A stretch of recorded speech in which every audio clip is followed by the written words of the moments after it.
To set up for your barbell back squat, you're going to want to set the hooks on the rack between the collarbone and chest height. If you want to do a lower bar squat, the bar can sit a little lower. If you're going to do a higher squat, the bar can sit a little higher.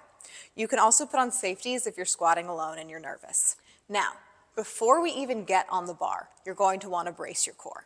So we're going to start, you should be facing your bar for this, but I want you to be able to see me, by taking a sharp exhale through the pursed lips and sending your ribs towards your hips and your tailbone towards the floor. So our ab wall is on.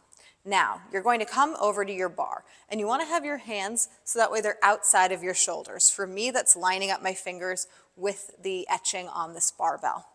Now, you're going to step underneath the bar. You can either have the bar just below your neck or more on the shoulder blades. I prefer the shoulder blades. Now, before you go anywhere, you're going to check yourself again. Brace the core. You're going to create tension in the lats by pulling down on the elbows and pressing the back up into the bar. Press the feet into the ground and stand up. Now we're going to take 1 or 2 steps back carefully, and we're going to get our feet into a comfortable squat position. For me, that's going to be facing slightly out, a little bit wider than my hips. I'm going to breathe in and fill the belly with air. Breathe out just a little bit to create tension. I'm going to pull down on those shoulder blades to create tension between my back and the bar. And I don't want to look up too much. I want to look straight ahead as I sit down between the hips, getting my hips to parallel with the knees, and then standing up. Now, as I go down, I want to look towards the corner of the room in front of me or straight ahead to keep a long, flat back.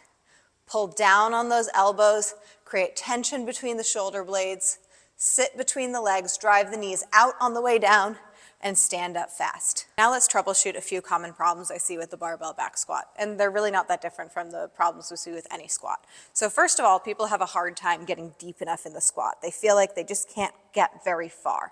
So my favorite tip is to elevate your heels. So figure out where you want to do your squat and where you want your feet to be. And we'll talk about where they should be in a second. But get your heels up on you can use a little plate or you can use an actual squat wedge.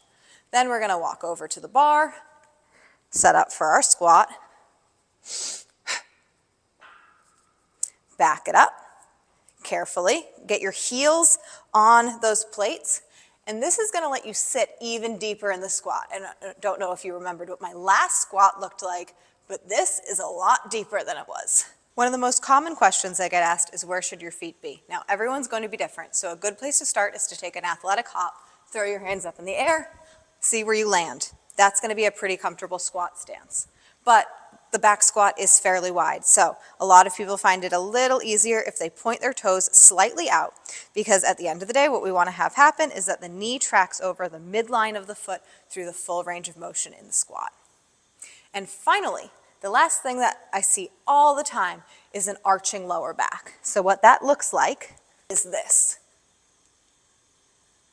And it happens because people are looking way up towards the ceiling. And if you're arching your neck and your cervical spine, the lower back's going to follow suit. So try to look towards the front of the room or down where the floor and the wall meet, and keeping a long lower back as you move through that squat.